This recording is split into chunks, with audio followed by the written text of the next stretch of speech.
At 62 years old, Scott Steiner isn't pulling punches. He's naming the 4 toughest wrestlers ever. But knowing Big Papa Pump, are these real picks or just another ego trip? Let's find out. Scott Steiner loves to talk about toughness. He really loves it. The man spent his whole career telling everyone how tough he was. He flexed his muscles. He screamed into cameras. He called himself the genetic freak, and now he's making lists about who's tougher than who. Classic Steiner move. Here's the thing about Scott. He was actually legit once. He was an NCAA Division I All-American wrestler. That's real. That's not fake. He had genuine skills before he became a cartoon character with bleached hair and chainmail. So when he talks about toughness, people listen. Sort of. But let's be honest. Scott Steiner naming the toughest wrestlers is like a peacock judging other birds. It's all about him in the end. Steiner's list has 4 names. 4 guys, he says, sit at the top of the food chain. And surprise, surprise, the list says more about Scott than it does about anyone else. Because when a man who built his career on chaos starts handing out compliments, you know there's an angle. There's always an angle with Big Papa Pump. Let's start with number 1, Haku, also known as Mung, also known as King Tonga. This is the guy everyone agrees is the scariest human to ever step in a wrestling ring. And Scott Steiner agrees too. He says Haku and the Barbarian were legit strong and legit tough. He was glad to be friends with them. Glad, that's the key word. Scott Steiner, the man who feared nothing, was relieved he didn't have to fight Haku. The stories about Haku are insane, completely insane. Scott himself tells one. Haku fought off 8 police officers. 8, they sprayed him with mace. And what did Haku do? He closed his eyes. He inhaled the mace. He opened his mouth and he took a deep breath, like it was fresh air, like it was nothing. Are we supposed to believe this? Because when even Scott Steiner looks scared, you know we're in fairy tale territory, but the story gets worse. Haku confirmed he bit a man's nose off in a bar fight. He confirmed it himself. Not in a wrestling ring, in a real fight at the Baltimore airport. He bit someone's nose clean off their face. Perry Saturn was asked who would win a fight between all the tough guys. The list had Scott Steiner, Rick Steiner, the Barbarian, Scott Norton, and Haku. Saturn didn't even hesitate. He said Haku could kill everyone without blinking. Not even a question. And Arn Anderson said there are 3 types of men: tough men, wrestler tough men, and then there's Mung, a whole category just for Haku. So yes, Haku is terrifying. Everyone agrees. But here's the funny part. Scott Steiner putting Haku first isn't brave. It's safe. It's the easiest pick in the world. Everyone says Haku is number 1. By agreeing, Scott gets to look smart without taking any risk. He's not going against the grain. He's just repeating what everyone already knows. And that's very on brand for Big Papa Pump. Loud, dramatic, but ultimately safe. Now let's talk about number 2, the Barbarian, Sione Valahi. Scott groups him right next to Haku, says they're both at the top of the food chain. And sure, the Barbarian was huge. He was strong. He was intimidating. But let's be real. Scott's picking his friends here. The Barbarian's reputation is different from Haku's. Haku has a million crazy stories. Nose biting, fighting cops, inhaling mace. The Barbarian, not so much. His toughness is quieter. It's about respect, about his size, about the fact that nobody wanted to test him. And that's valid, but it's also convenient for Scott. Here's the best part. Someone asked the Barbarian who was tougher, him or Haku, and Barbarian shook his head and said, Meng's the man. Even the Barbarian, this giant feared monster, deferred to Haku. So why is Scott putting him at number 2? Because the Barbarian was Scott's friend. They worked together. They respected each other. And Scott loves surrounding himself with tough guys to boost his own image. The Barbarian avoided bars. He avoided conflict, not because he was scared, but because he didn't want his wife getting mad. That's the real story. A man so tough, he feared his wife more than any wrestler. But Scott doesn't mention that part. He just says Barbarian was legit. Because of course he does. When you're building your mythology, you name drop the biggest names you know. So Scott's first 2 picks, Haku and Barbarian. The 2 scariest Tongans in wrestling history. Both his friends, both universally feared, and both safe choices. Because what's tougher than picking your own friends to back up your ego? Now we get to number 3, Rick Steiner, Scott's older brother. And oh boy, here we go. This is where the list gets personal. This is where Scott stops pretending to be objective and just goes full family pride mode. Rick Steiner was tough. Let's give him that. He was an NCAA Division I All-American wrestler, just like Scott. He wrestled at the University of Michigan. He had skills. He was stiff in the ring. He hit hard. He didn't mess around. Black Bart said Rick was legitimately tough during their time in NWA and WCW. So Rick earned respect. But come on, Scott putting his own brother on the list? That's not about toughness. That's about bloodlines. That's about the Steiner family legacy. Scott wants everyone to know the Steiners were legit. Both of them. Not just him. And sure, Rick was good, but was he Haku level? Was he top 4 in wrestling history? Or is this just Scott hyping his family name? Of course, Big Papa Pump had to throw in his brother because nothing screams objectivity like nepotism. Scott's whole career was about proving the Steiners were the toughest tag team ever. The Steiner brothers built their reputation on being NCAA athletes who could actually fight. They weren't just characters, they were real. And Scott will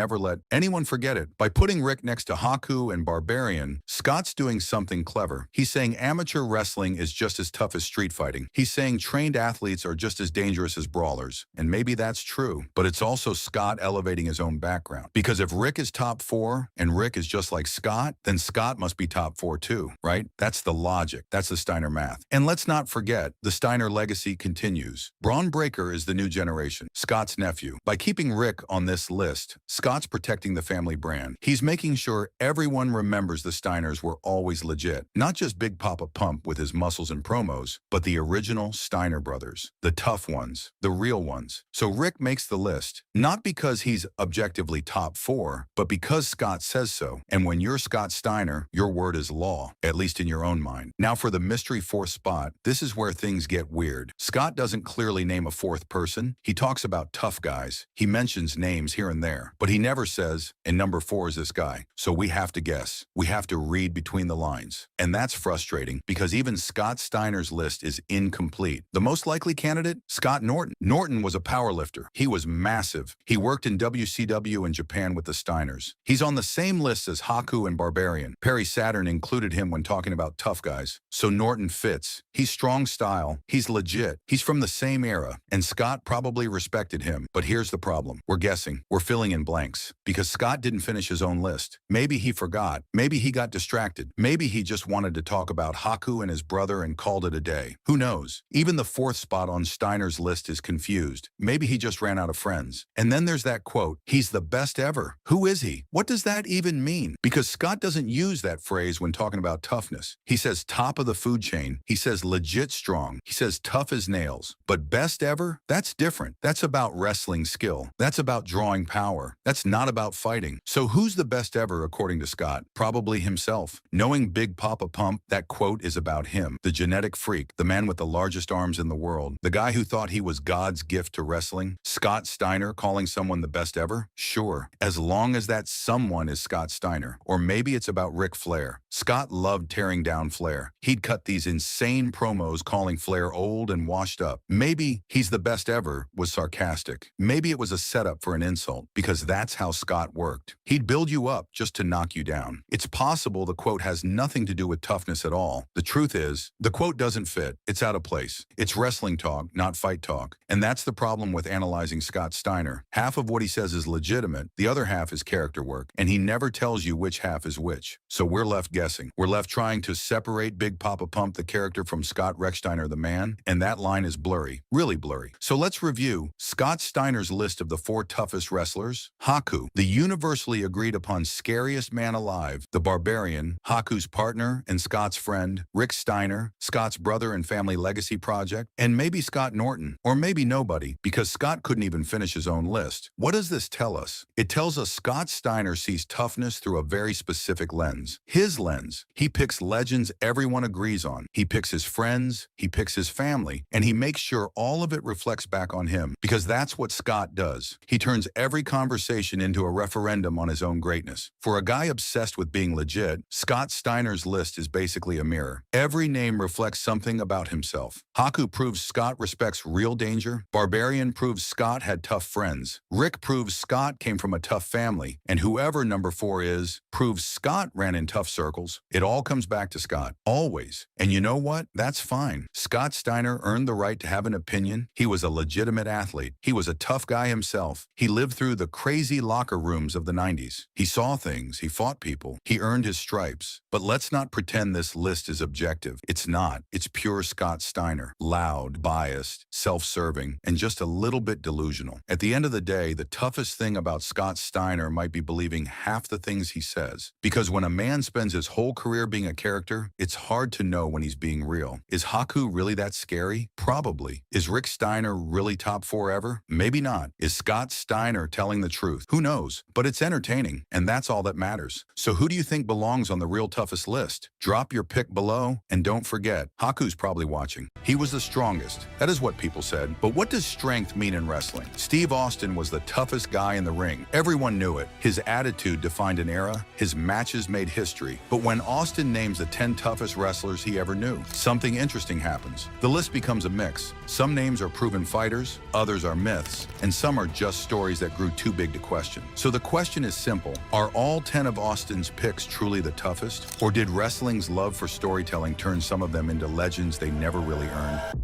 Steve Austin is not just any wrestler. He is the symbol of toughness in professional wrestling. During the Attitude Era, Austin became the biggest star in the business. His persona was built on being the baddest man alive. He did not back down. He did not submit. At WrestleMania 13, he passed out in Bret Hart's sharpshooter rather than tap out. Blood poured down his face. He refused to quit. That moment defined what toughness looked like to millions of fans. Austin became the standard. After his wrestling career ended, Austin started a podcast. It was called The Steve Austin Show. Later, he hosted the Broken Skull Sessions. These platforms gave him a new role. He became the historian of wrestling's toughest men. He interviewed legends. He told stories. He confirmed who was real and who was not. In a business where truth and fiction blend together, Austin's voice carried weight. If Austin said someone was tough, people believed it. His word became gospel. But Austin does not see toughness as one thing. He sees two different kinds. The first kind is in-ring resilience. This means enduring the travel schedule. It means taking bumps night after night. It means surviving injuries and never quitting. Austin himself was a master of this. He wrestled with a broken neck.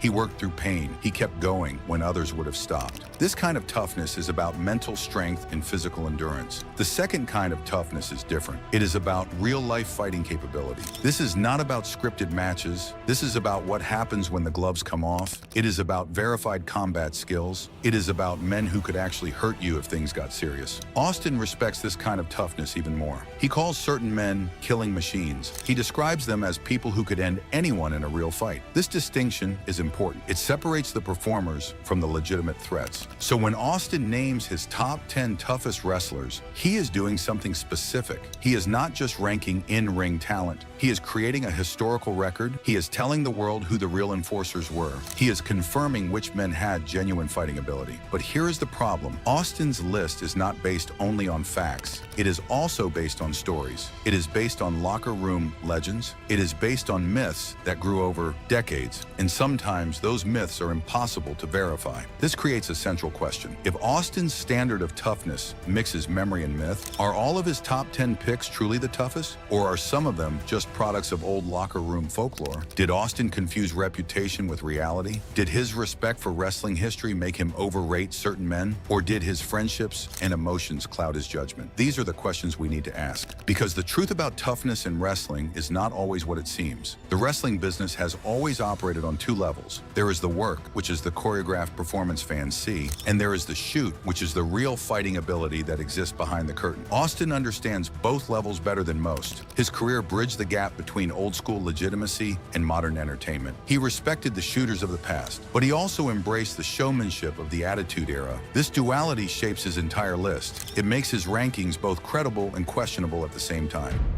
Number 10, Bart Gunn.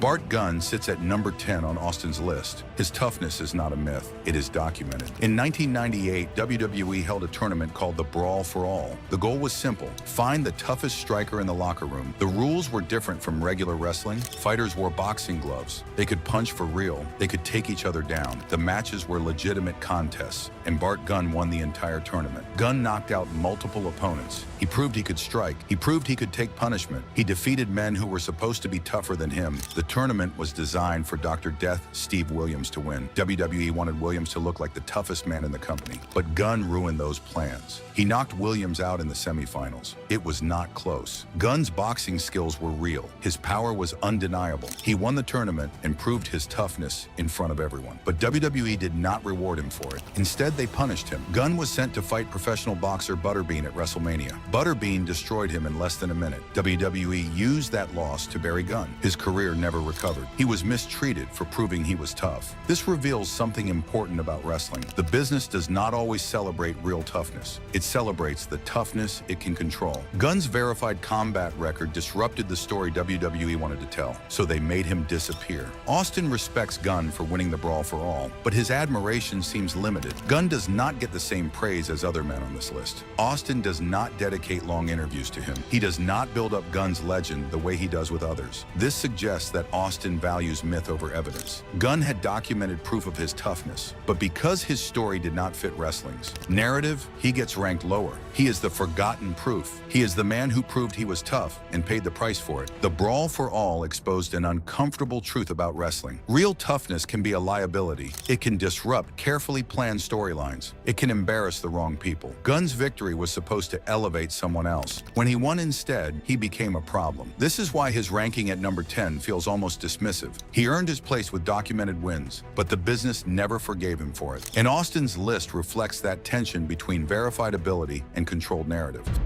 Number 9, Lou Thesz.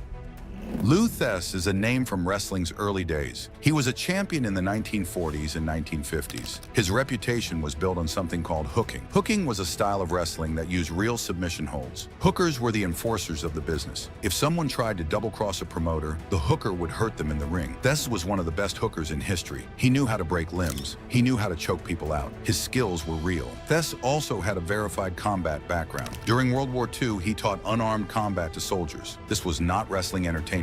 This was military training. Thesz knew how to fight for real. He taught soldiers how to survive in close combat. This background gives his toughness credibility. He was not just a wrestler, he was a trained fighter. His knowledge of submission techniques came from legitimate grappling systems. He understood leverage. He understood pain compliance. He understood how to control another human being. Austin includes Thesz on his list because of this history. Thesz represents the lineage of tough men who protected wrestling's secrets. He represents the era when wrestlers needed real fighting skills. But here is the problem. Austin never fought Thesz. He never worked with him. He never saw him in action. Thesz retired decades before Austin's career began. So Austin's respect for Thesz is based on inherited legend. It is based on stories passed down through generations. This raises a question. Is Thesz on this list because he was truly one of the toughest? Or is he on this list because Austin respects wrestling history? Thesz's reputation is unquestioned, but it is also untested by modern standards. We do not have video of him in real fights. We do not have records of him defeating trained fighters. We only have stories. And in wrestling, stories can grow far beyond reality. Austin's inclusion of Thesz may reflect his reverence for tradition more than verified danger. The hooking tradition that Thesz represented is important to understanding wrestling's history. In the early days, wrestlers needed to be legitimate fighters. Promoters needed someone who could handle troublemakers.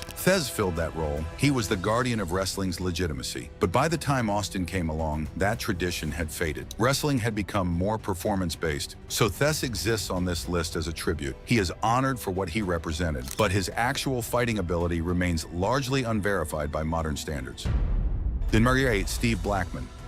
Steve Blackman was known as the Lethal Weapon. His persona was built on martial arts. He claimed to have trained in multiple fighting styles. He moved with precision. His kicks looked real. His strikes looked dangerous. And according to people in the locker room, Blackman was no joke. Hardcore Holly said Blackman belonged in the same class as Haku. Holly called him flat dangerous. He said Blackman could hurt anyone if things got real. Austin published Holly's comparison on his show. This was significant. By tying Blackman to Haku, Austin elevated Blackman's status. Haku is Austin's ultimate standard for toughness. Comparing anyone to Haku is the highest endorsement possible. So Austin clearly respects Blackman. He clearly believes Blackman was a legitimate threat. But here is the issue. Blackman's toughness is based entirely on anecdotes. He never fought in MMA. He never competed in any documented combat sport. His martial arts credentials are real, but they are not tested. This makes Blackman's legend hard to verify. We know he trained. We know his peers respected him, but we do not know how he would perform in an actual fight. We do not have proof. We only have stories. And in wrestling, stories can inflate a person's reputation far beyond reality. Blackman may have been dangerous, but without competitive records, his legend remains a myth. Austin amplified this myth by endorsing Holly's comparison. He turned Blackman into one of the toughest men in wrestling history, but the evidence does not fully support it. Blackman's martial arts background included training in several disciplines. He studied karate. He studied kickboxing. He had legitimate training, but training and fighting are different things. Many people train in martial arts. Few of them could handle themselves in a real confrontation. Blackman's calm demeanor suggested he had confidence. His movements suggested skill, but confidence and skill do not always translate to effectiveness. Without documented fights, Blackman's toughness remains an assumption. The comparison to Haku is what elevates Blackman on this list. Without that comparison, he would be just another wrestler with martial arts training. But because Holly made that statement and because Austin endorsed it, Blackman's reputation grew. This shows shows how powerful storytelling is in wrestling. One statement from a respected peer can turn perception into reality. Black man's place at number 8 is built on that foundation. It is built on the power of a single comparison, and in wrestling, that is often enough.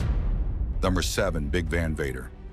Big Van Vader was a monster in the ring. He weighed over 400 pounds. He moved like a man half his size. He could hit a moonsault off the top rope, but what made Vader truly feared was his stiffness. Stiffness means hitting hard. It means not pulling your punches. Vader did not pull his punches. Mick Foley, a man famous for taking punishment, said Vader had the stiffest punches he ever felt. Vader's matches often resulted in real injuries. He broke bones. He gave concussions. He made wrestling dangerous. Austin respects Vader for this. He had Vader on his podcast. They talked about Vader's career in Japan. They talked about his time in WCW. Austin admired Vader's commitment to physicality. Vader's approach to wrestling was different from most. He believed in making everything look real, and the way to make it look real was to make it hurt. His opponents did not have to sell for him. They were genuinely hurt. This created an aura of danger around Vader. People knew that working with him meant taking real punishment. But here is the question: does stiffness equal toughness? Vader was willing to hurt people, but was he tough in a real fight? The answer is complicated. Vader did engage in real-life confrontations. One famous story involves Paul Orndorff. Orndorff was a veteran known for his own toughness. Vader challenged him. Orndorff knocked Vader out with one uppercut. This story shows that Vader's aura was not invincible. He was tough in the ring, but when faced with someone who knew how to fight, he struggled. Vader's toughness was real in the ring, but his toughness in shoot situations is questionable. He was willing to fight, but he did not always win. This suggests that Austin's placement of Vader at number 7 may be influenced by friendship. Austin and Vader had a good relationship. Austin respected Vader's career, but respect for a friend does not always equal objective evaluation. Vader was tough, but was he tougher than verified fighters like Dan Severn or Ken Shamrock? The evidence says no, yet Austin ranks him above some proven fighters. This suggests personal bias. Vader's time in Japan shaped his reputation. Japanese wrestling was stiffer than American wrestling. It demanded more physicality. Vader thrived in that environment. He became one of the top foreign wrestlers in Japan. His matches with Antonio Inoki and other Japanese legends cemented his status. But stiffness in a work match is different from skill in a real fight. Vader could hurt people, but hurting people in a choreographed setting does not prove you can win a real fight. This distinction is important, and it suggests that Vader's ranking may be higher than his actual fighting ability warrants.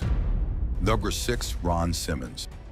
Ron Simmons was a powerhouse. He was a college football All-American. He had immense physical strength. Lex Luger called Simmons the strongest guy he ever saw. Austin frequently had Simmons on the Broken Skull sessions. Austin clearly respects him. Simmons was known as a locker room peacekeeper. His presence alone deterred conflict. Nobody wanted to test him. His size and reputation made him untouchable. But here is the issue. Simmons' toughness is based on intimidation. It is based on physical presence. It is not based on verified confrontation. We do not have stories of Simmons knocking people out. We do not have records of him winning fights. We only know that people feared him. They feared his size. They feared his strength. But fear and toughness are not the same thing. Fear can be built on reputation. Toughness requires proof. Austin seems to confuse the two when it comes to Simmons. He respects Simmons for his discipline and authority, but does that make him one of the 10 toughest wrestlers ever? Simmons never competed in combat sports. He never participated in the Brawl for All. He never had a documented street fight. His toughness is assumed. It is not proven. This suggests that Austin's admiration for Simmons is based on respect and friendship rather than objective evaluation. Simmons may have been tough, but without proof, his place on this list is questionable. Simmons' football background gave him credibility. He played defensive tackle at Florida State University. He was drafted by the NFL. He understood physicality. He understood contact. This translated into his wrestling career. He looked like an athlete. He moved like an athlete. His presence commanded respect. But athletic ability and fighting ability are different. Many athletes are physically imposing, but not all of them can fight. Simmons' reputation suggests he could, but we have no evidence to confirm it. The locker room peacekeeper role is important in wrestling. Every generation needs someone who maintains order. Simmons filled that role during his era. His authority came from his size and his presence. Nobody challenged him. But was that because he was truly dangerous? Or was it because nobody wanted to find out? The difference matters. True toughness is proven. Assumed toughness is just reputation. Simmons' place at number 6 suggests Austin values reputation. He values the role Simmons played, but he does not have proof of Simmons' fighting ability. And in a list of the toughest wrestlers, proof should matter.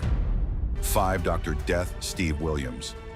Dr. Death Steve Williams earned his reputation through amateur wrestling. He was a four-time All-American at the University of Oklahoma. His wrestling credentials were elite. He competed at the highest level of collegiate wrestling. This gave him legitimate grappling skills. He knew how to control an opponent. He knew how to impose his will. This kind of training is real. It translates to real fighting ability. Williams also had a reputation outside the ring. Stories say he and Hacksaw Jim Dugan would take on all comers at a bar called the Fight House. They never lost. These stories built Williams' legend. He became known as an enforcer. He became known as someone who could back up his toughness in real life. Austin respects this. Austin values the tradition of legitimate wrestlers maintaining order. Williams represents that tradition. But here is the problem. Williams' later career exposed gaps in his legend. He was supposed to win the Brawl for All. That was the entire point of the tournament. WWE designed it to make Williams look like the toughest man in the company, but Bart Gunn knocked him out. It was not even close. Williams could not handle Gunn's boxing. This revealed a truth. Amateur wrestling success does not always translate to striking ability. Williams was tough, but he was not invincible. Austin's nostalgia may have influenced Williams' placement on this list. Austin respects old-school enforcers. He respects the tradition Williams represented, but respect for tradition does not equal objective toughness. Williams had legitimate skills, but when tested in a legitimate contest, he lost. This suggests that Austin's ranking is influenced by idealization. He wants Williams to be one of the toughest, but the evidence does not fully support it. Williams got his nickname from being tough on the mat during his amateur wrestling days. He was known for punishing his opponents. He would grind them down. He would break their will. This mental toughness translated into his professional wrestling career. He became known as a hard worker. He became known as someone who would not quit. But mental toughness in sports is different from fighting ability. Williams could endure. He could persist. But could he fight? The Brawl for All suggests he could not, at least not against someone with striking skills. The Fight House stories are legendary, but like many wrestling stories, they are impossible to verify. We do not know who Williams fought. We do not know the circumstances. We only know the stories, and stories in wrestling tend to grow. Every retelling adds details. Every retelling makes the person tougher. By the time the story reaches Austin, it has become legend. Austin believes the legend. He respects Williams for it, but the legend may not reflect reality, and when tested in a documented setting, Williams failed. This contradiction defines his place on this list. For 4, Harley Race.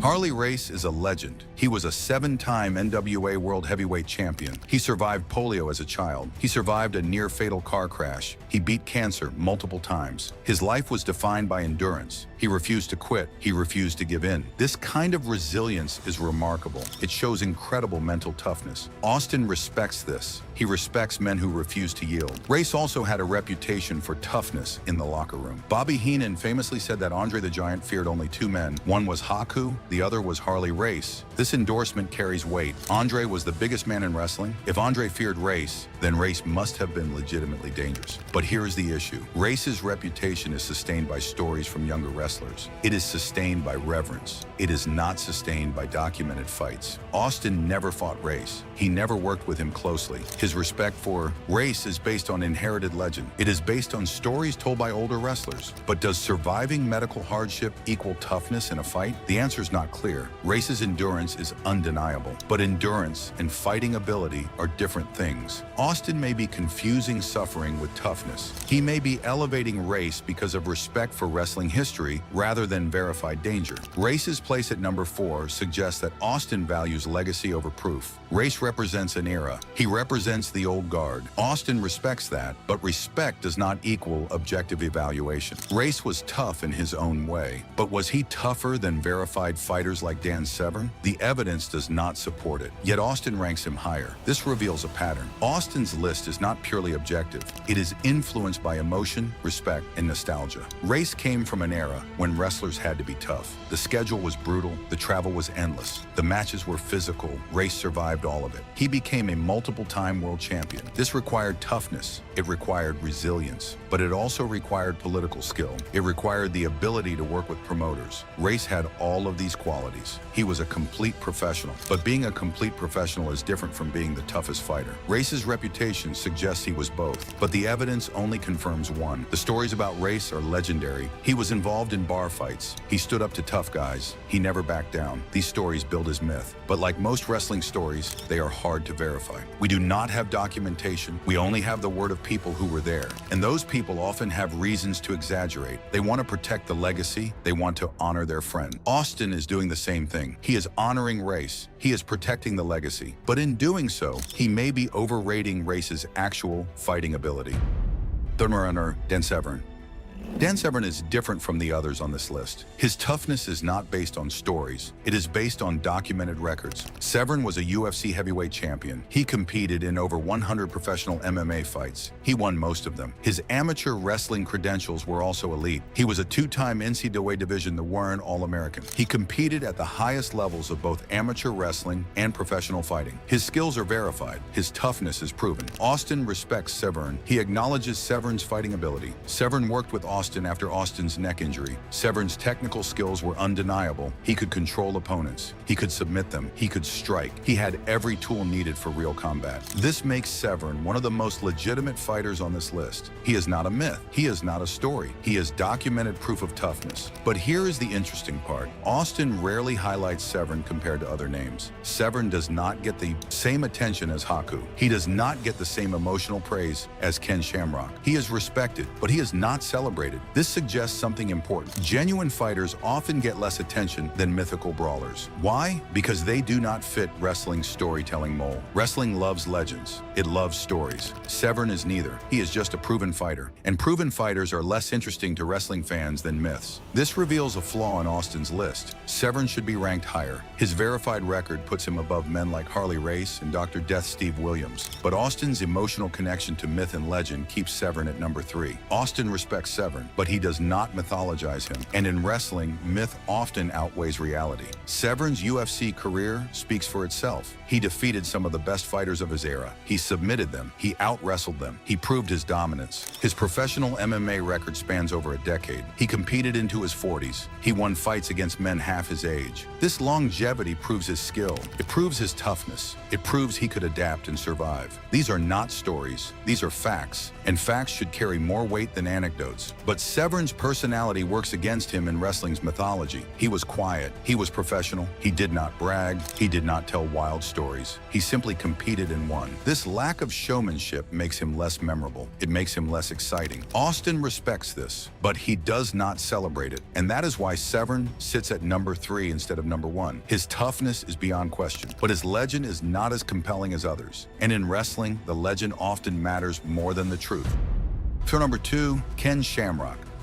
Ken Shamrock is a legend in MMA. He was the first UFC superfight champion. He defeated Dan Severn in 1995. He was also the first foreigner to win Japan's King of Pancrazy openweight title. His fighting credentials are unquestionable. He competed at the highest level. He won. He proved his toughness in documented competition. This makes Shamrock one of the most legitimate fighters on Austin's list. But Austin's respect for Shamrock goes beyond his fight record. When Shamrock appeared on the Broken Skull sessions, Austin became emotional. Shamrock talked about his difficult upbringing. He talked about living on the streets. He talked about group homes. Austin was moved to tears. He said he knew Shamrock was tough, but hearing about his childhood made Austin respect him even more. This emotional response suggests something important. Austin's ranking of Shamrock may be influenced by sentimentality. Austin admires Shamrock's psychological resilience. He admires the fact that Shamrock survived a terrible childhood and still became a champion. This broadens Austin's definition of toughness. It is not just about fighting, it is about overcoming hardship. But here is the problem. Emotional empathy can cloud judgment. Austin's tears during the interview suggest that his feelings for Shamrock influenced his ranking. He may have overrated Shamrock's toughness relative to others. Shamrock is tough, but is he the second toughest wrestler ever? The evidence does not fully support it. Shamrock's verified MMA record makes him legitimate, but Austin's emotional connection may have pushed him higher on the list than he deserves. This reveals another pattern. Austin's rankings are not purely objective.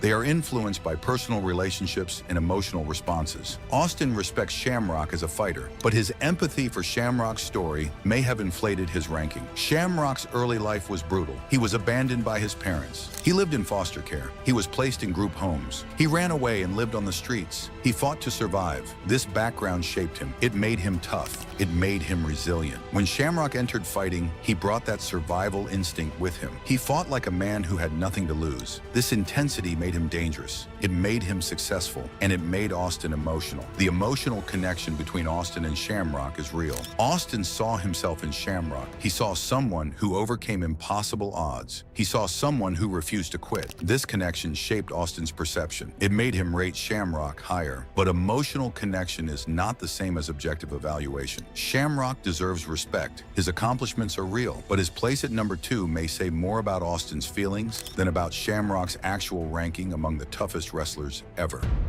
Surrendering 1, Haku Monk. Haku sits at the top of Austin's list. Austin has called Haku the baddest man in wrestling history. He said Haku could kill anyone without blinking. He told a famous story about a tank. Austin said if he had a tank with 1 shell and Haku was 300 yards away, he would jump out of the tank and shoot himself. Why? Because he would not want to wound Haku and make him angry. This story is legendary. It defines Haku's reputation. Other wrestlers have similar stories. Jake Roberts echoed Austin's tank statement. Arn Anderson said Haku pushed a large cowboy through 2 doors with 1 hand. Rick Steiner claimed Haku fought 8 police officers and neutralized Mace by sucking it in. These stories are incredible. They are terrifying. They make Haku sound superhuman. But here is the issue. Every Haku story is secondhand. Every story is impossible to verify. We have no video. We have no police reports. We only have anecdotes. This makes Haku the ultimate myth. His reputation is built entirely on storytelling. Austin confirms these stories. He validates them. But Austin never fought Haku. He never saw Haku in a real fight. He only heard the stories. And by repeating them, Austin keeps the myth alive. This is not criticism of Haku. It is criticism of how wrestling elevates myth over proof. Haku may have been dangerous, but without documentation, his legend is sustained by belief, not evidence. Austin's ranking of Haku as number 1 reveals something important. Wrestling loves stories more than facts. Haku's legend is powerful. It defines what fear looks like in wrestling, but it also proves how storytelling can inflate a man into myth. Haku's reputation survives because Austin chose to believe it. And because Austin believed it, millions of fans believe it too. This is the power of myth in wrestling. It becomes real because people want it to be real. The most famous Haku story involves Jesse Barr. In 1987, Haku allegedly gouged out Barr's eyeball during a fight. This story spread through the wrestling business. It terrified people. It made Haku untouchable. Nobody wanted to test him, but like most Haku stories, the details are unclear. We do not have medical records. We do not have police reports. We only have the story. And the story has been told so many times that it has become fact in wrestling lore. Haku himself has spoken about why he fought. He said he fought to protect wrestling's reputation. When drunken fans disrespected the business, Haku would confront them. He would defend wrestling's honor. This motivation makes sense. Haku came from an era when wrestling's legitimacy was constantly questioned. Wrestlers had to prove they were tough. They had to prove they were real. Haku did that. He became the ultimate enforcer. He became the man nobody would challenge. But does this make him the toughest wrestler ever? The answer depends on what you value. If you value myth and legend, then yes, Haku is the toughest. His reputation is unmatched. His stories are legendary. Nobody has a more fearsome reputation. But if you value documented proof, then no. Severn has over 100 documented fights. Shamrock was a UFC champion. Both men have verified records. Haku has stories, and stories, no matter how powerful, are not the same as proof. Austin chose to rank Haku number 1 because Austin values the myth. He values the storytelling. He values the fear that Haku inspired. This choice reveals Austin's priorities. He respects verified fighters, but he worships legendary enforcers. And in wrestling, legends are more powerful than facts. Haku's place at number 1 confirms this. It confirms that wrestling's greatest truth is its greatest lie. The stories we tell become the reality we believe, and Haku's story is the most powerful of all. Steve Austin's list of the 10 toughest wrestlers is not objective. It is a mix of verified fighters, historical figures, and untested myths. Some men on the list, like Ken Shamrock, Dan Severn, and Bart Gunn, have documented proof of their toughness. They competed in real fights. They won. Their toughness is not debatable, but other men on the list, like Haku, Harley Race, and Steve Blackman, are elevated by stories. Their toughness is assumed, it is not proven. This reveals a contradiction in Austin's approach. Austin is the man who shattered kayfabe. He brought realism to wrestling, he made the business feel authentic, but his list of toughest wrestlers keeps kayfabe alive. It sustains the myths that define wrestling. Austin respects verified fighters, but he also respects legends. He respects stories, and sometimes those stories outweigh evidence. This is not entirely Austin's fault. Wrestling's DNA requires blending fiction and reality. The business thrives on storytelling. It thrives on creating larger-than-life characters. Austin's list reflects this. It honors the men who were genuinely tough, but it also honors the men whose toughness was crafted through storytelling. In wrestling, both kinds of toughness matter. Verified fighters bring credibility. Mythical brawlers bring excitement. Austin's list includes both, but this creates a problem for fans. How do we evaluate toughness when myth and reality are mixed together? How do we know who was truly the toughest? The answer is we cannot know for sure. We can only trust the sources, and in wrestling, the sources are always biased. They are influenced by friendships, nostalgia, and emotional connections. Austin's list is no exception. His rankings reflect his personal values. They reflect his respect for history. They reflect his love for storytelling. The pattern in Austin's list is clear. Men with verified records are respected, but men with legendary reputations are revered. Dan Severn has over 100 documented fights, but he sits at number 3. Haku has 0 documented fights, but he sits at number 1. This tells us everything we need to know about Austin's priorities. He values the legend more than the proof. He values the story more than the record. And in wrestling, that makes perfect sense. Wrestling has always been about suspension of disbelief. Fans know the matches are predetermined, but they choose to believe anyway. They choose to invest in the stories. They choose to celebrate the legends. Austin's list asks fans to do the same thing. It asks them to believe in Haku's myth. It asks them to accept Harley Race's legend. It asks them to trust the stories even when proof is absent. And most fans will do exactly that, because wrestling fans want to believe. So what is the truth about toughness in wrestling? The truth is that some men were legitimately dangerous. They had verified fighting skills. They competed in real combat sports. They won. He's the strongest. That's what HonkyTonk Man said. But when he starts naming names, things get wild. These aren't legends made in the ring. They're the men who could really hurt you. The men who made even the loudest mouths go quiet. The ones who could break you before the bell even rang.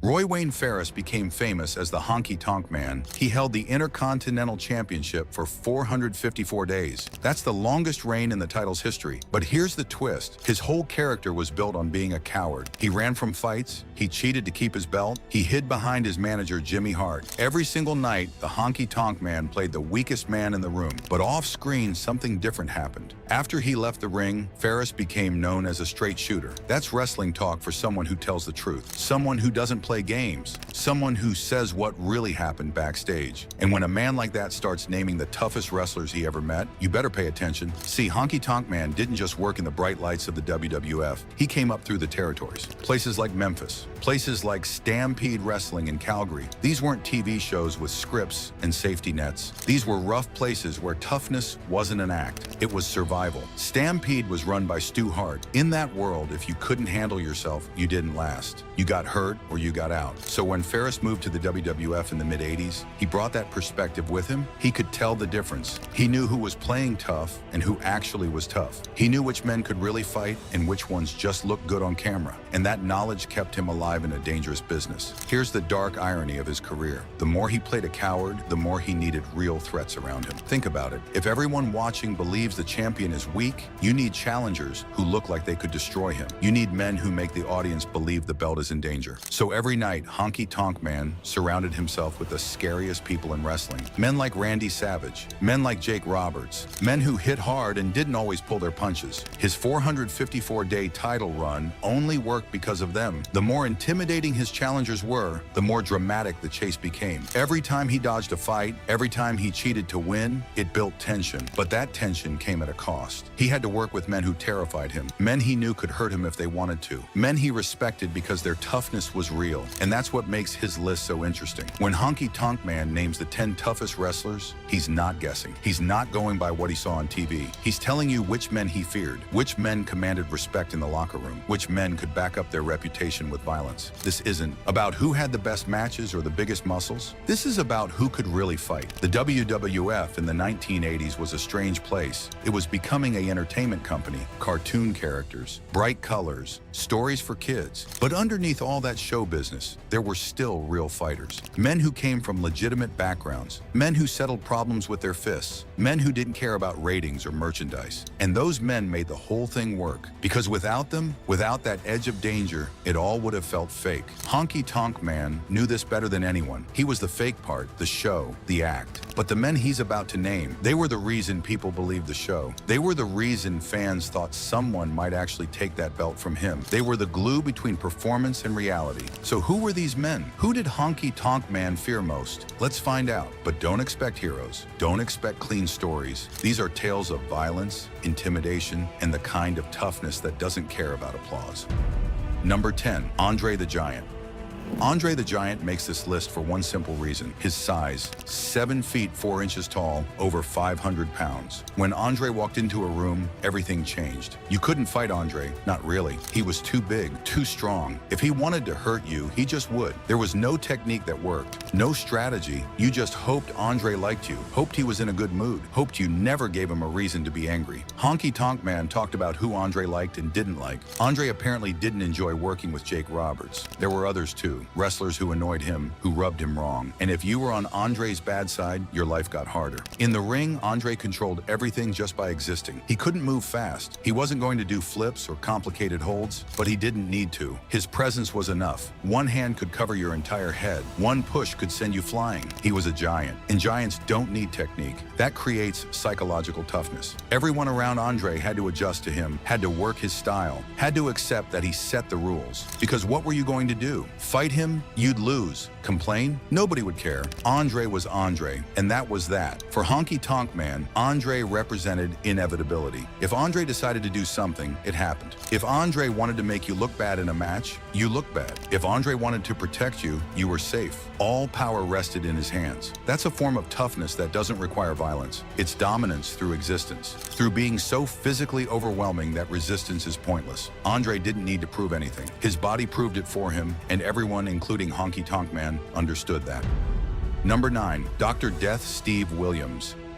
Dr. Death Steve Williams represents the pinnacle of collegiate wrestling legitimacy entering professional ranks. Williams was an elite amateur wrestler for the University of Oklahoma and was known for his rugged powerhouse style. Although Williams's career peaked slightly later than Honky Tonk Man's primary WWF run, Honky Tonk Man, as a historian and straight shooter, recognized Williams' undisputed athletic toughness and verifiable pedigree. Williams was the heavy favorite going into the WWF's Brawl for All tournament. That tournament was designed to test real fighting ability. No scripts, no predetermined winners. Just wrestlers actually competing, and everyone expected Williams to dominate. That expectation came from his amateur background, from his reputation as a legitimate tough guy. He didn't win. Things didn't go as planned, but the fact that he was the favorite tells you everything. His peers respected his ability, knew his credentials, understood that in a real fight, Williams had advantages most wrestlers didn't. Williams represents the final type of toughness, athletic legitimacy, the kind you can't fake, the kind that comes from years of real competition, from winning matches against other trained athletes, from proving yourself in environments where losing means something. For Honky Tonk Man, that legitimacy mattered more than anything, more than muscles, more than looks, more than promos. If you could really wrestle, really fight, really compete, you earned respect. And Williams checked every box. His inclusion shows how Honky Tonk Man thinks. He respects verified ability over spectacle,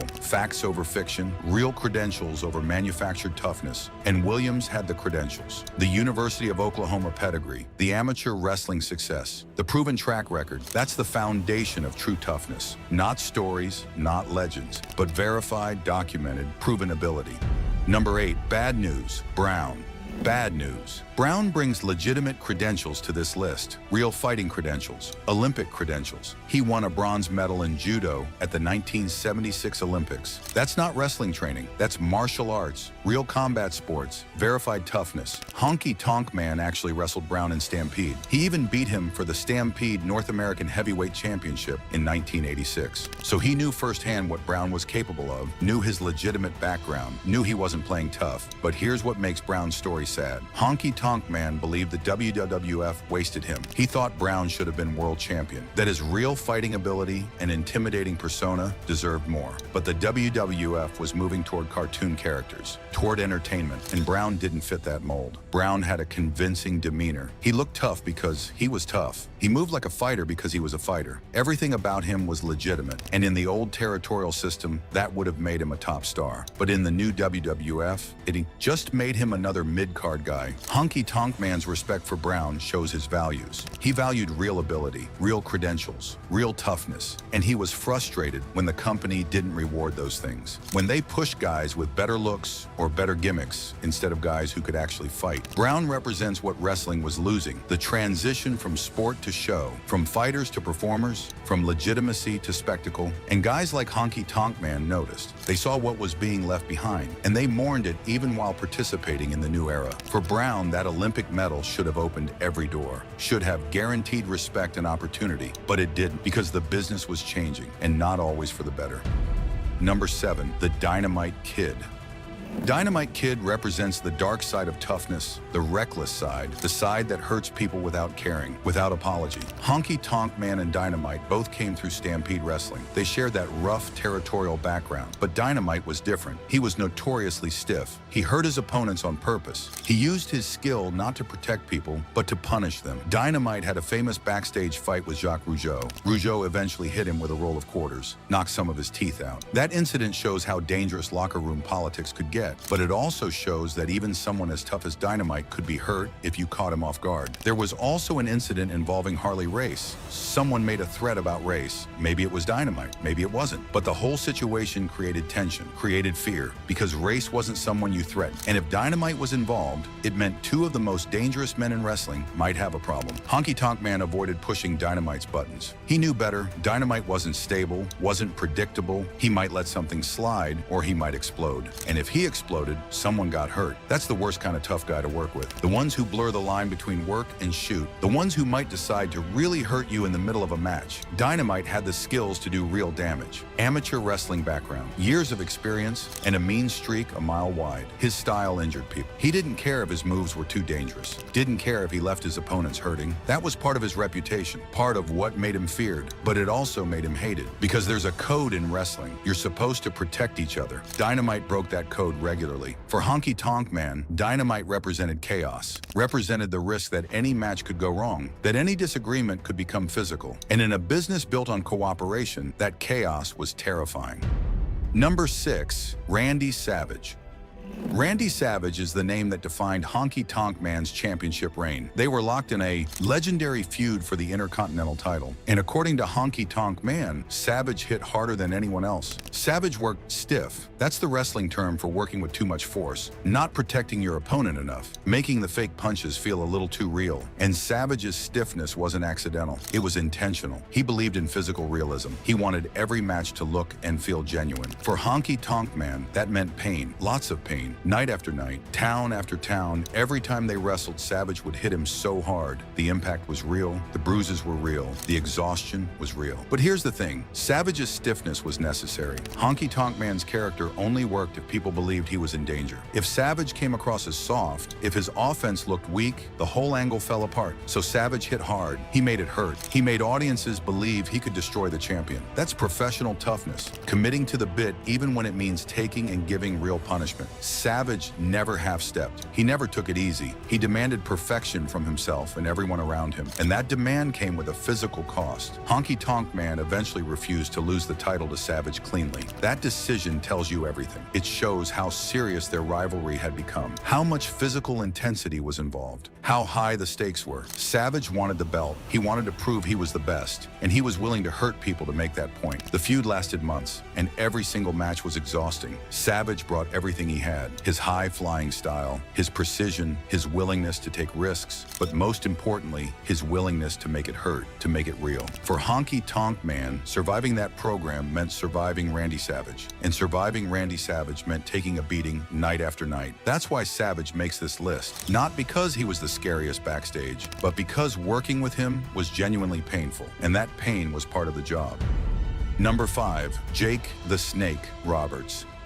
Jake Roberts' inclusion is cemented by one of the most defining moments of Honky Tonk Man's career, the infamous guitar shot. During their feud, Honky Tonk Man smashed a real, non-gimmick $500 guitar over Roberts' head. This wasn't a prop made to break easily. This was a genuine instrument, and Honky Tonk Man swung it with full force. Roberts went into shock immediately. His body shut down. He collapsed. And the injury he sustained that night required multiple neck surgeries later in his career. Roberts himself called it his worst injury, the one that started his spiral into painkillers, the one that changed everything. But here's what makes Roberts tough. He kept wrestling, he finished the feud, he continued his career for years afterward. He took that kind of punishment, that kind of genuine injury, and he worked through it. That's not character. That's not acting. That's real durability. Honky Tonk Man tells this story often, and every time he tells it, there's something in his voice, something like respect, maybe even guilt. He knows he hurt Roberts. He knows that injury had consequences, but he also knows Roberts proved something that night, proved he could take the worst and keep going. That's in-ring toughness. That's the ability to absorb real damage and not quit. Roberts could have sued. He could have made a huge problem for the company. He could have ended Honky Tonk Man's career, but he didn't. He took it, he recovered, and he came back. For a heel who depended on not actually hurting people, this moment stood out. This was the time the line between performance and reality blurred, and Roberts paid the price. But he paid it without complaining, without backing down. That earned him a permanent place on any list of tough wrestlers. The guitar shot became legendary because it was real, because everyone watching knew something went wrong, and because Roberts didn't let it break him.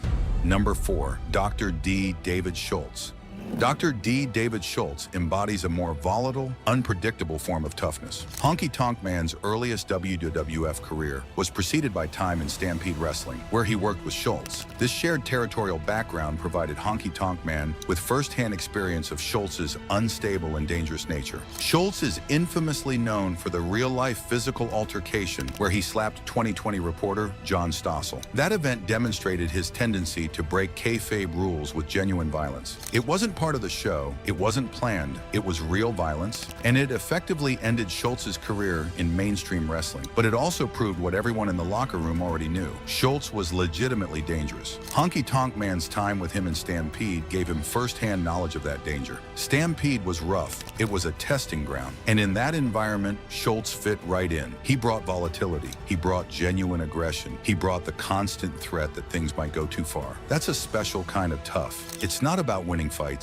it's about being willing to have them. It's about not caring about consequences. Schultz would break the unwritten rules. He'd go too far. He'd cross lines that other wrestlers respected, and that made him terrifying. For someone like Honky Tonk Man, whose success depended on carefully managing his image and his relationships, Schultz was a wild card. You couldn't predict him. You couldn't control him. All you could do was stay out of his way and hope he didn't decide you were a problem. The smart wrestlers gave Schultz space. They didn't joke with him. They didn't test him. They treated him like a loaded gun, because that's what he was, always ready to go off. Schultz represents uncontrolled aggression, a genuine threat in any locker room scenario. Honky Tonk Man's tenure alongside Schultz in the gritty Stampede environment exposed him to the kind of reality-based toughness that was rare, even in the professional ranks. Number 3, Paul Orndorff.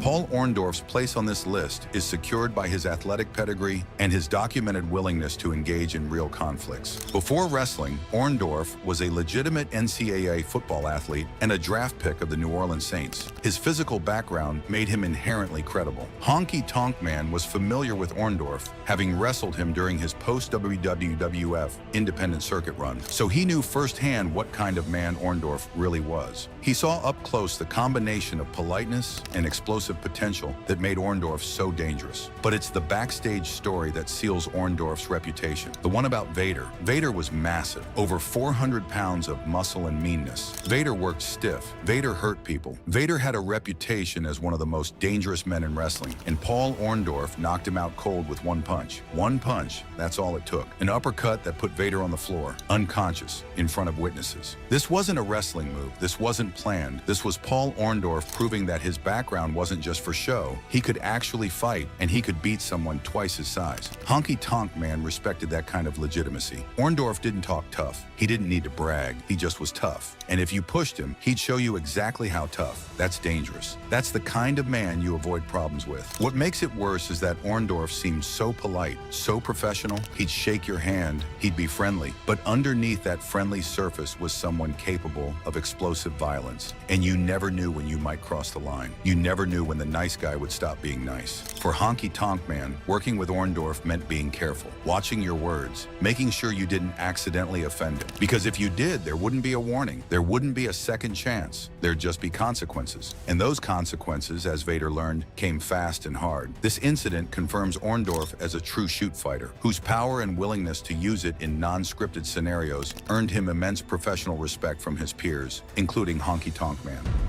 Number 2, Harley Race.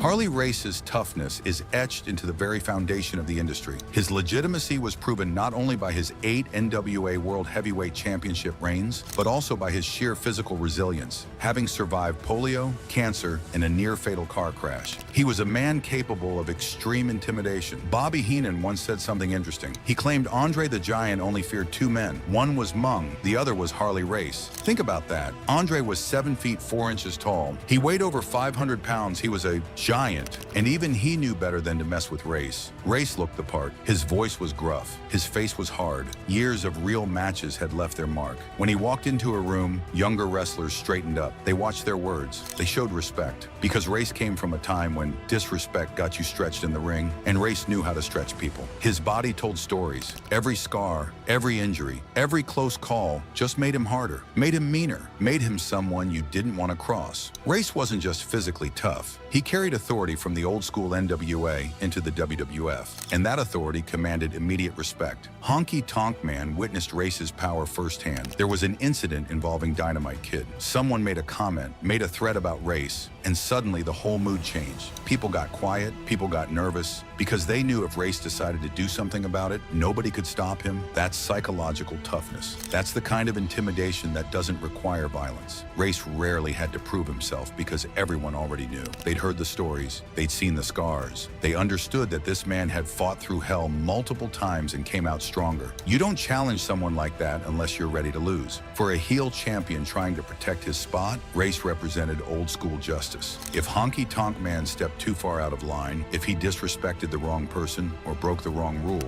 Race was the kind of man who might teach him a lesson, and that lesson would hurt. Race's presence alone was often enough to de-escalate confrontations, making him a dominant psychological force. His name carried weight across every territory in America, and Honky-Tonk Man understood that weight better than most. Number 1, Haku. At the very top sits a man whose name brings silence to any locker room conversation. Haku. Some call him Mung. Some call him King Tonga. It doesn't matter what name you use. Everyone knows who you're talking about. And everyone agrees on one thing. He's the toughest man who ever lived in professional wrestling. This isn't just Honky-Tonk Man's opinion. This is universal consensus. Every wrestler from that era tells the same stories. Every interview ends the same way. When someone asks who the toughest guy was, the answer's always Haku. No debate, no second place. Just Haku. Other wrestlers have tried to explain it. Arn Anderson once said Haku wasn't just tough, he was on a different level. There are tough men, there are wrestler tough men, and then there's Haku. He existed in his own category, a category where normal rules didn't apply. For Honky-Tonk Man, a guy who relied on tricks and escaping danger, Haku represented something terrifying. He represented reality. You couldn't work Haku. You couldn't fool him. You couldn't run from him. If Haku wanted to hurt you, you got hurt. Simple as that. And everyone knew. The building knew it. The stories about Haku are legendary. Bar fights where he took on multiple people, incidents where he removed someone's eye, times when he bit through solid objects just to prove a point. These aren't exaggerations. These are documented events that other wrestlers witnessed, and they all add up to the same conclusion. Don't make Haku angry. What made Haku different was how calm he stayed. He didn't need to yell or threaten. He didn't need to show off. He just existed, and his existence was enough to keep order. If there was a problem in the locker room, sometimes all it took was Haku standing up. The problem solved itself real quick. For someone like HonkyTonk Man, whose character depended on avoiding confrontation, Haku was the ultimate nightmare. He was the living proof that wrestling had consequences, that behind all the fake punches and planned outcomes, there were still men who could destroy you, and Haku could destroy anyone. Haku represents the gold standard of real-world physical dominance. His toughness is the unassailable baseline, and HonkyTonk Man's inclusion of him is less a personal opinion and more an acknowledgement of a non-negotiable professional fact that every wrestler, regardless of size or stature, respected. For a character like HonkyTonk Man, who relied on illusion and avoidance, Haku represented the absolute existential threat of verifiable reality. He was the final boss of real-life toughness, the man even Andre feared. So here we are, 10 names, 10 men who made HonkyTonk Man nervous, 10 men who could really fight, 10 men whose toughness wasn't an act. Look at this list carefully. It's not random. It's not about who was popular. It's about who had real power in the locker room, who commanded respect through legitimate ability, who could back up their reputation if challenged. At the top, you have pure fighters, Haku, Race, Orndorff, Schultz, men whose ability to hurt people was never in doubt, men who had actually done it, men whose reputations were built on documented violence. In the middle, you have the stiff workers, Roberts, Savage, Dynamite Kid, men who proved their toughness in the ring, who took punishment and kept going, who hit hard and didn't apologize, who made their opponents earn every dollar. And mixed throughout, you have the legitimate athletes, Brown, Williams, Andre, men whose toughness came from verified sporting achievement or physical dominance, from Olympic medals and collegiate championships in sheer overwhelming size, from proving themselves in real competition before wrestling ever entered the picture. This list is a map of how power really worked in 1980s wrestling. The WWF was selling spectacle, bright lights, big personalities. But underneath all that show business, there were still real hierarchies, still real consequences, still men who could hurt you if you stepped out of line. HonkyTonk Man survived by understanding this, by knowing who to avoid, who to respect, who to never cross. His cowardly character wasn't just an act, it was survival instinct. Because surrounded by these men, playing tough would have been suicide. They would have tested him, and he would have failed. So he played the opposite. He ran, he cheated, he hid. And in doing so, he made them look more dangerous, made audiences believe they could destroy him, made his title reign work. But the cost was living with constant fear, constant awareness that one wrong move might end badly. That's the dark reality of his success. Every night, he was surrounded by men who could hurt him, men who might hurt him, men whose respect he needed to earn and keep. And the only way to do that was acknowledge their power, give them their due, stay in his lane. This list isn't celebration, it's confession. HonkyTonk Man isn't praising these men. He's admitting he feared them, admitting they had power over him, admitting that all his success, all his fame, all his record-setting title reign happened because these men allowed it to happen. If Haku had wanted to hurt him, he couldn't have stopped it. If Race had decided to teach him a lesson, he'd have learned it. If Savage or Dynamite had gone too far in a match, what could he do? Nothing. Just take it and hope it ended soon. That's the truth behind the spectacle, behind the entertainment, behind the show. There were real hierarchies, real power, real danger, and HonkyTonk Man lived in that world for years, navigated it successfully, but never forgot who really had control. His shoot interviews reveal this tension. He's honest about who scared him, who he respected, who he knew could destroy his career or his body if they chose. That honesty is rare. Most wrestlers protect the business even in retirement, but not HonkyTonk Man. He tells it straight, and what he tells us is this: wrestling was never just a show. Not when men like these were in the room. The gimmicks were fake, the outcomes were predetermined, but the people were real. Their abilities were real. Their violence was real. HonkyTonk Man played a coward and became a legend, but the men he talks about didn't need to play anything. They were tough, genuinely, legitimately, dangerously tough, and everyone knew it. That's why this list matters, because it strips away the performance, shows us who really had power, who really commanded respect, who you really didn't want to cross. And it does so from the perspective of someone who had to live with these men, work with them, survive them. HonkyTonk Man didn't name the toughest wrestlers as a fan exercise. He named the ones he hoped he'd never cross. The ones who made him careful, the ones who reminded him that behind all the show business, wrestling could still hurt, could still be dangerous, could still destroy you if you forgot what it really was. And that's the truth he's been trying to tell us all along. He was the strongest. Before Sylvester Ritter became the junkyard dog,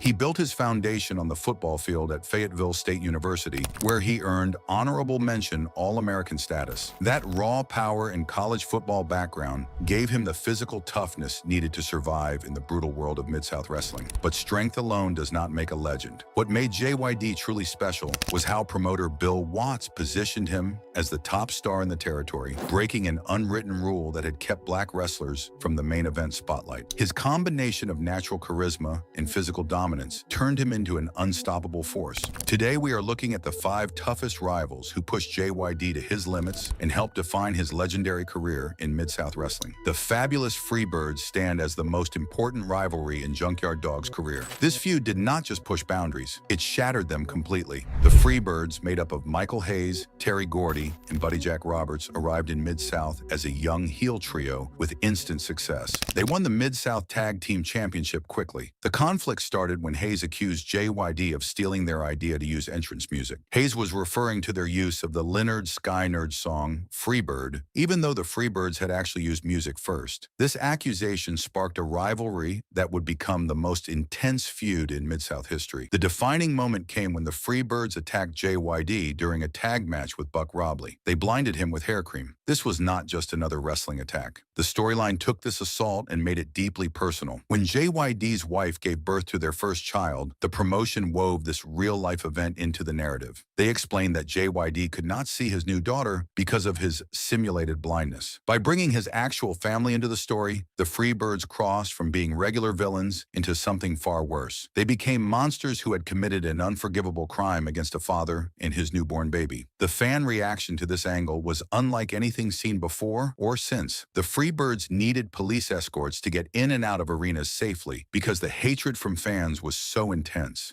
Stories emerged of audience members offering to pay JYD's household bills while he could not wrestle. Bill Watts even required JYD to keep his blinds closed at home so fans would not see him acting normal, which would have broken the illusion of his injury. The commitment to keeping this story believable was absolute. The violence of the fan reaction reached its peak when someone at ringside pulled a gun on Michael Hayes. JYD was sitting there and faced an impossible choice. He could either break character to save his rival or maintain the storyline and risk a real tragedy. Fortunately, law enforcement tackled the fan before anything terrible happened. If you are enjoying this deep dive into one of wrestling's most legendary rivalries, make sure to subscribe to the channel. Drop a comment below and let us know what you think about the Freebirds feud. Did they go too far with a blinding angle, or was it brilliant storytelling? We want to hear your thoughts. The payoff for all this heat came in the form of a dog collar steel cage match against Michael Hayes at the Louisiana Superdome. JYD entered while still recovering from his injury. The match drew around 30,000 people, making it the largest gate in Mid-South wrestling history.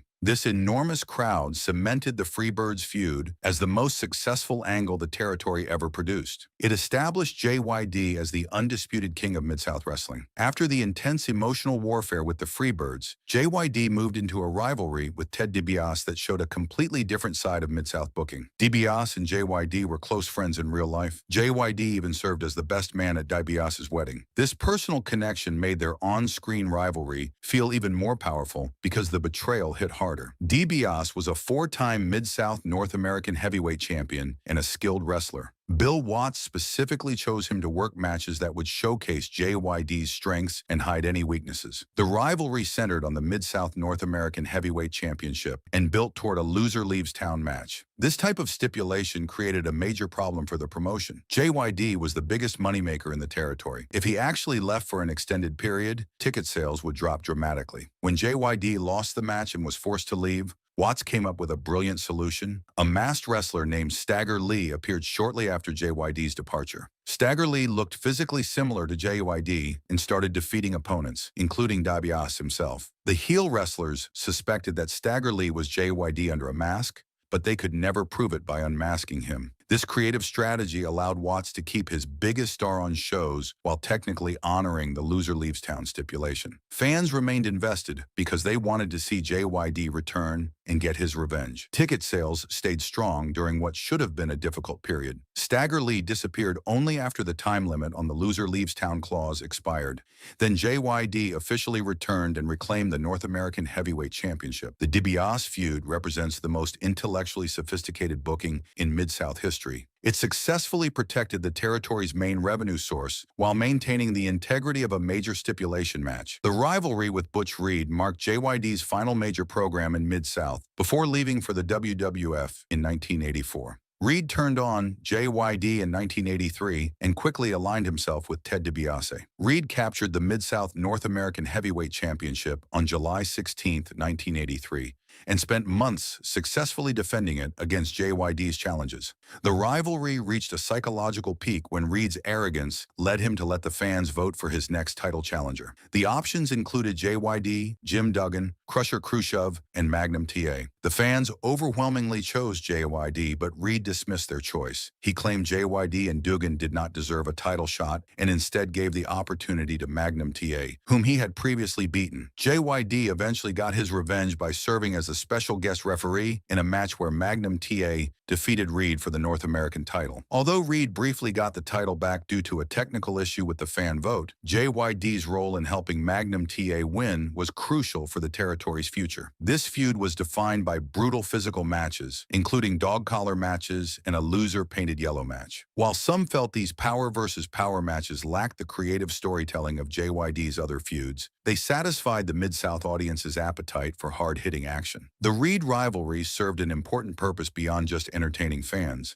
It happened right before JYD left for the WWF, so it validated Reed as a top-level heel who could headline the territory's championship scene. More importantly, Reed's eventual loss to Magnum TA, with JYD's help as referee, directly elevated the next generation of Mid-South stars. The promotion needed new babyfaces like Magnum TA and Terry Taylor to carry the company forward after JYD's departure. The Reed feud accomplished that goal perfectly. The rivalries with King Kong Bundy and Kamala served a different purpose than the narrative-heavy feuds with the Freebirds and DiBiase. These matches were about spectacle and proving JYD's physical dominance. JYD was consistently praised for his superior upper body strength, which allowed him to body slam massive wrestlers like Bundy, Kamala, and the One-Man Gang. These feuds were necessary to maintain audience belief in JYD's power against the most physically imposing opponents in wrestling. JYD faced King Kong Bundy in 1983 in a specialty match that required a 5 count to secure a pinfall. This rule highlighted Bundy's exceptional size and made JYD's challenge even more impressive. JYD also battled Kamala, the imposing Ugandan giant, in brutal specialty matches.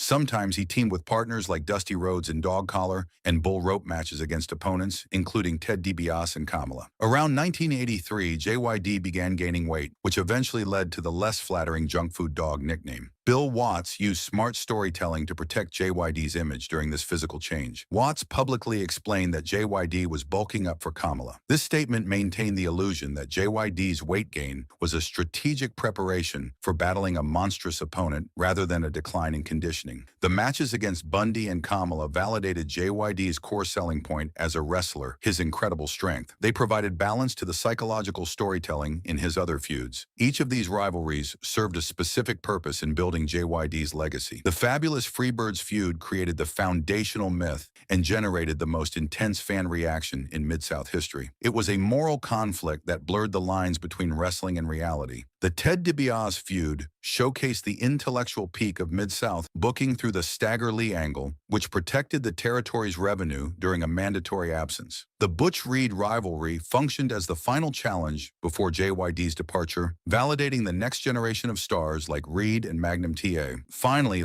the feuds with Kamala and King Kong Bundy reinforced JYD's fundamental appeal, his superior power and ability to defeat the biggest monsters in wrestling. Junkyard Dog's run in Mid-South wrestling from 1979 to 1984 proved that exceptional charisma and strategic booking could overcome decades of industry prejudice. Bill Watts recognized JYD's star power and made him the top champion despite external pressure from figures like NWA President Bob Geigel, who argued that promoting a black wrestler as the top star would hurt smart business. Watts proceeded anyway because JYD's ability to draw record crowds and sell out venues like the Louisiana Superdome was undeniable. The economic reality was simple. JYD was not just popular, he was irreplaceable. JYD's fame in New Orleans reached cultural phenomenon status. During the 1981 to 1982 school year, students chose JYD as the local sports star they most wanted to meet, placing him above legends like Archie Manning and Pistol Pete Maravich. His drawing power single-handedly transformed New Orleans into the top wrestling city in the South. When JYD left for the WWF in 1984, Mid-South Wrestling continued and even reached its creative peak in 1984 to 1985. However, the promotion relied on an ensemble cast featuring wrestlers like Jim Duggan and the Midnight Express. The era of the singular super babyface headliner that JYD represented effectively ended with his departure. If you enjoyed learning about these legendary rivalries, make sure to hit that like button and subscribe for more wrestling history content. Junkyard Dog's legacy continues to be celebrated through his posthumous inductions into the WWE Hall of Fame in 2004, the Professional Wrestling Hall of Fame in 2012, and the Memphis Wrestling Hall of Fame in 2022. His work in Mid-South Wrestling remains the foundation of his enduring recognition as one of the most important and beloved wrestlers in professional wrestling history. The rivalries with the fabulous Freebirds, Ted DiBiase, Butch Reed, and the colossal heavyweights solidified the Junkyard Dog as a cultural icon and the most essential figure in Mid-South Wrestling history.